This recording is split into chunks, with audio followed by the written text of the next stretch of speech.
ये अभिमान और अहंकार, थोड़ा सा अंतर लेकिन मनुष्य के अंदर होता है और यही पतन की ओर ले जाता है। सच कहो, आप लोग बुरा मत मानना, ब्रह्मा ने ये मन में कामना कर लिया, इच्छा कर लिया कि विष्णु हमको प्रणाम करें, और जब प्रणाम नहीं किए तो दोनों में विवाद होने लगा। मैं बड़ा तो मैं बड़ा, ब्रह्मा जी कह रहे मैं बड़ा, मैं ऊपर से आया और तुमको खोजा, तुम प्रणाम करो। भगवान विष्णु मुस्कुराते हैं, सदा आनंद में रहते हैं। भृगु जी के लात छाती पर पड़ने पर भी मुस्कुराते रहे। शिव जी को क्रोध आ गया था, क्योंकि भगवान शिव तो तमोगुण के देवता है, रुद्र भगवान है, सदा आनंद में रहने वाला मेरे वह चतुर्धारी भगवान विष्णु, ब्रह्मा और विष्णु दोनों आपस में गुत्था गुत्थी करने लगे। मैं बड़ा तो मैं बड़ा, मुझे प्रणाम करो तो मुझे प्रणाम करो। इसमें विवाद हो गया, छिड़ गया। और देखते ही देखते दोनों के मध्य में एक प्रकाश पुंज दिव्य ज्योतिर्लिंग प्रकट हो गया। बोलो शंकर भगवान की जय हो। ऋषियों, विवाद में दोनों के मध्य में एक ज्योतिर्पुंज प्रकाश प्रकट हो गया। ऋषियों ने पूछा, गुरुदेव कौन सी तिथि थी? तो महाशिवरात्रि, शिवरात्रि। अरुणाचल प्रदेश में यह ज्योतिर्पुंज प्रकाश प्रकट हुआ शिवरात्रि की तिथि पर। तब से हम लोग शिवरात्रि का पावन पर्व बहुत धूमधाम से मनाते हैं। शिवरात्रि जागरण की रात्रि है, तप की रात्रि है। और एक बात और कहूं, शिवरात्रि प्रेम रात्रि है। करहि परस्पर, अरे ऐसी रात्रि जो शिव से सम्यक संबंध जोड़ करके, जो गरीब लोग हैं, मैंने कहा कि प्रेम रात्रि है, तो पता नहीं किसके मन में क्या भाव आया, पर मेरे भाव को व्यासपुर से सुन लो। शिवरात्रि के तिथि पर जो गरीब लोग हैं, जो बेलपत्र, फूल, पुष्प, फल, फूल, माला, दूध, दही, पूजन सामग्री नहीं खरीद सकते, व्यवस्था नहीं कर सकते, तो देवालय, शिवालय, मंदिरों के बाहर भंडारा लगाओ, प्याऊ लगाओ, शरबत की व्यवस्था करो, व्रत की व्यवस्था करो, सामग्रियां बांटो, खिलाओ, बेलपत्र, फूल, पूजन की सामग्री, दूध, दही, शहद, पूजन की थालियां लगा करके, पन्नी पैकेट बना करके लोगों को व्यवस्था करके दो। जो आप नहीं कर सकते, मैं व्यवस्था करके, कोई ईगो रख के नहीं, कोई अहंकार रख के नहीं, कृपा पाने के लिए, भक्ति पाने के लिए, ज्ञान पाने के लिए, दुख मिटाने के लिए, अपने जन्म मरण को सुधियाने के लिए, ठीक करने के लिए शिवरात्रियों में मंदिरों को सजाओ, रंगोलियां बनवाओ, झालर लगाओ, पुष्प से बढ़िया दीवार सजाओ। ये सब शिवरात्रि भगवान को प्रेम करने की रात्रि है। अपने प्रेमास्पद जो समाज के लोग हैं, नर सेवा, नारायण सेवा, इस प्रकार के भाव लेकर के इस जगत में जो जनार्दन स्वरूप जनता है, उससे प्रेम करके उसके अंदर भक्ति का प्रादुर्भाव प्राकट्य करो। वो भी भगवान शिव की पूजा कर सके। हे ऋषियों, ज्योतिर्लिंग वह प्रकाश पुंज अरुणाचल प्रदेश में शिवरात्रि के दिन और प्रकट हुआ। दोनों देवता आपस में जो विवाद कर रहे थे, मुझे प्रणाम करो, मुझे प्रणाम करो, मैं बड़ा, और इस बड़ा में हाथापाई हो गई। सौनक आदि ऋषियों को आए जन्मा हो गया। देवता लोग भी ऐसा करते क्यों? सामान्य जीव करे तो क्या? आपको एक निवेदन करूं, गुरु और ईश्वर में भेद मत करना। गुरु ईश्वर में भेद करोगे तो मन में भेद पैदा हो जाएगा, मतभेद पैदा हो जाएगा, विवाद पैदा हो जाएगा।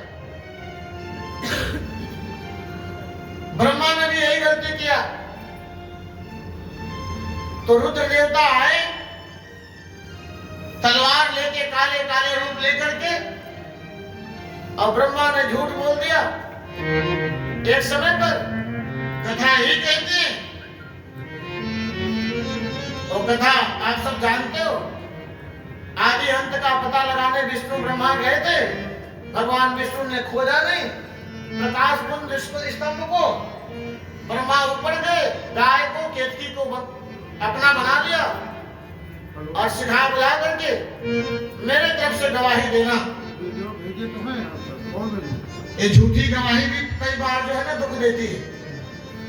जो लोग पुराने लोग हैं वो जानते हैं, झूठी गवाही देना दिलाना लालच में वो भी बड़ा भंडाधार करता है। बोलो शंकर भगवान की जय हो। तो गाय ने झूठी गवाही दिया और केतकी के फूल ने क्या लालच दिया, जब हम अपने पद प्रतिष्ठा में आएंगे तो तुम्हें ऐसा बना देंगे, ऐसा कर देंगे। मैंने देख लिया, जान लिया, मैंने इस प्रकाश पुंज स्तंभ को खोज लिया, आदि का पता लगा लिया। विष्णु जी ने कहा मैं तो अंत का पता नहीं लगा पाया। भगवान शिव ने देखा कि ब्रह्मा झूठ बोल रहे हैं, तो तलवार से ब्रह्मा के एक सिर को काट दिया। ब्रह्मा 5 सिर के थे, 5 मुख के थे, और उस दिन से ब्रह्मा जी चतुर्भुजी हो गए, 4 मुख के हो गए, चतुरानन हो गए। तो आप गाते हो ना, एक आनंद चतुरानन, पंचानन। पंचानन महादेव है। कल इसके बारे में विषय लेंगे, पंचकृत्या परमेश्वर। भगवान रुद्र ने ब्रह्मा के एक सिर को काट दिया, तब से 4 सिर के ब्रह्मा हो गए। पुष्कर में मंदिर है। बोलो ब्रह्मा भगवान की जय हो। विवाद से भेद उत्पन्न होता है, प्रेम से रस उत्पन्न होता है, आनंद उत्पन्न होता है। और सच कहूं, गुरु, ग्रंथ और गोविंद जो तीनों को एक कर लेता है, उसका शब्द ही मंत्र बन जाता है, और वही मंत्र हमारे जीवन में शांति को हमारे हृदय में प्रकट कर देता है, जिसको अमृत तत्व की प्राप्ति कहते हैं। हे ऋषियों, यह ब्रह्मा, विष्णु और महेश का नाम है त्रिदेव। त्रिदेव भगवान शिव का एक नाम है त्र्यंबक। भगवान शिव का एक नाम है मृत्युंजय। काल भी हमारा क्या बिगाड़े, जो कृपा है महाकाल का। ऋषियों, यह शिव पुराण की कथा कामधेनु है। हमारे समस्त अभिष्ट फल की प्राप्ति करा देती है। जो कामना लेके जाते हैं महादेव के शरण में, वही कामना हमारी पूर्ण कर देते हैं परमात्मा।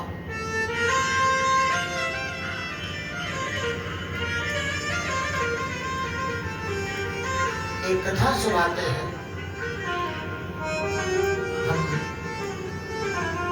गुरुकुल में एक बालक है, भगवान के नाम का जप करते हैं, वैदिक विधा से गुरुकुल में स्वाध्याय पाठन करते हैं वेद का। सनातन धर्म की अगर मूल कोई ग्रंथ है जिससे सनातन धर्म की आज भी महिमा बची हुई है, हम सब गा रहे हैं, सुन रहे हैं, वो है हमारे वेद भगवान। कौन है? वेद भगवान। मनुष्य का देह बहुत बढ़िया हो और रीढ़ की हड्डी सही ना हो, तो रीढ़ की हड्डी नहीं है तो मनुष्य चारपाई पे लेटा होगा, जीवित रहेगा। रीढ़ की हड्डी है हमारे सनातन धर्म की वैदिक वाङ्मय के मूल ग्रंथ हमारे वेद भगवान। गुरुकुल में विद्यार्थी वैदिक वाङ्मय का पूजा करता है, पढ़ता है, जप करता है। नाम है उपमन्यु। ऋषियों ने पूछा इनके पिता का नाम क्या है? शुद्ध भगवान ने कहा इनके पिता का नाम है व्याघ्रपाद। उपमन्यु जी के पिता का नाम व्याघ्रपाद। अरे ऋषियों, ये बहुत वैज्ञानिक हैं, बहुत तपस्वी हैं, बहुत वैदिक हैं।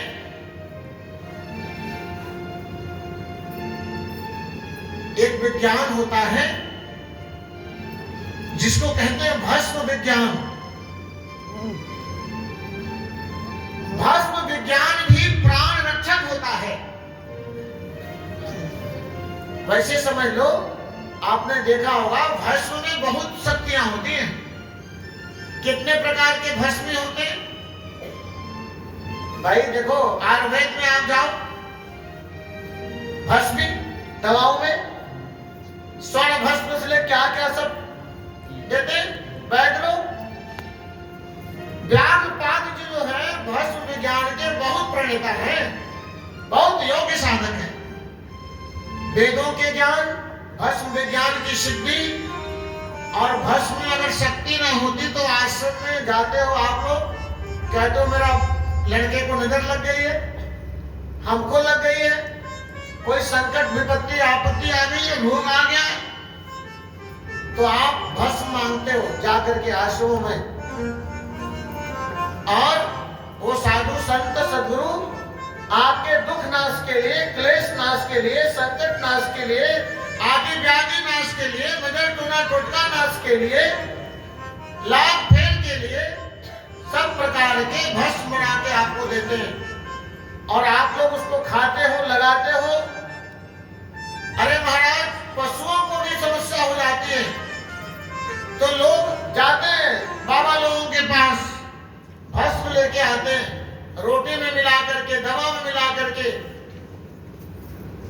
चारा पानी को भूसा आदि में मिला करके, दाना मिला के लोग खिला देते हैं और जानवर ठीक हो जाते हैं, मनुष्य ठीक हो जाते हैं। भस्म में बहुत शक्ति होती है, भस्म लगाना चाहिए।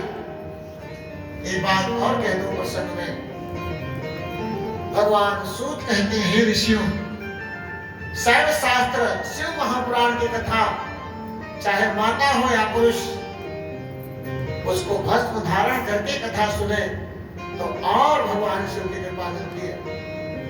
भाई कोई दुल्हा बने, बर दुल्हा, और वो सिर पे टोपी न पहने, मोर न पहने, तो उसकी पहचान कैसे होगी? आम रहेगा। बताओ, शिव का कृपा पाना है तो भस्म धारण करें मत्थे पर। एक दो लोग दोनों सीढ़ियों पर बैठे रहे, इधर से भी श्रोता आए, इधर से भी आए, कोई लोग हर हर महादेव शिव शिव करके तिलक लगा दे, एक लोग इधर से एक लोग उधर से, बस नारद राजा, बस में कोई कमी तो है नहीं। शिव की कथा सुनने के लिए शिवम भूत्वा शिवमिने, जो आप सुनने के लिए आए हैं, पहले आप तो ऐसा बनने की चेष्टा तो करो, वैसा रूप तो बनाओ। उपमन्यु जी को गुरुकुल में रहते हैं, व्याघ्रपाद के पुत्र हैं, उनके पिता भस्म ज्ञान के प्रेरणा बहुत योग्य साधक है, मामा के गुरुकुल में रहते हैं। लेकिन एक दुख है मन में, दूध पीने को नहीं मिलता है, बड़ी गरीबी है गुरुकुल में, बड़ी गरीबी है, इसलिए दूध पीने को नहीं मिलता। एक आध दो माता हैं तो थोड़े बहुत जो उनके मामा के पुत्र हैं उनको मिल जाता है, और एक आध और जो खीर प्रसाद में ठाकुर जी के भोग में दूध लग जाता।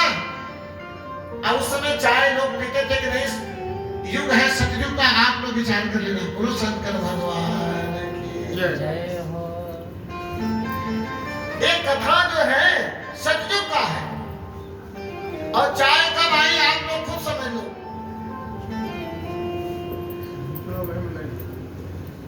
उपमन्यु जी माता से रोते हुए जाके कहते हैं, मां मुझे दूध पीने को नहीं मिलता मामा के गुरुकुल में।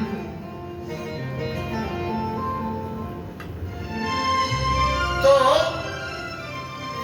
माता ने कह दिया, पुत्र दूध चाहिए तो मेरे पास तो गैया है नहीं, जब मेरे पास गैया मैया नहीं तो हम कहां से दूध दें, और तुम्हें विद्या अध्ययन करना है तो गुरुकुल में जो व्यवस्था है उसी में रहना पड़ेगा। तो अगर तुम्हें दूध चाहिए तो पुत्र उपमन्यु जाओ तुम तप करो, तपस्या करोगे तो तपस्या से तुम्हें दूध की प्राप्ति हो जाएगी। महाराज आज दो शब्द लेके घर जाना, और सब आप जानते हो, संग से सदगति मिल जाती है, संग से मुक्ति मिल जाती है। जब ज्ञान का संग कर लेते हैं तो रिटे ज्ञानान मुक्ति, ज्ञान का संग, शास्त्र का संग, संत का संग, सत्संग स्वाध्याय का संग जब हम कर लेते हैं तो सदगति मिल जाती है, मुक्ति मिल जाती है। माता ने उपमन्यु को केवल ये कहा कि जाओ तप करो, और तप करने से तुम्हें दूध मिल जाएगा। धन्य है ऐसी सनातन धर्म में जन्म लेने वाली ऐसे ऋषि कुल की माता। उपमन्यु जी को हिमालय की ओर, उत्तर की ओर, ठंड क्षेत्र की ओर भेज दिया। अब कल कह रहा था ना हिमालय, और यहां कोई कम है क्या? ऊपर बैठे हैं तो थोड़ी कम सर्दी है, नीचे के हाल में राजीव जी और सर्दी होती है। बोलो शंकर भगवान की जय हो। अच्छा यहाँ जा रहा है? नहीं, वहां डबल मैट है नीचे, वहां डबल मैट बिछा है नीचे।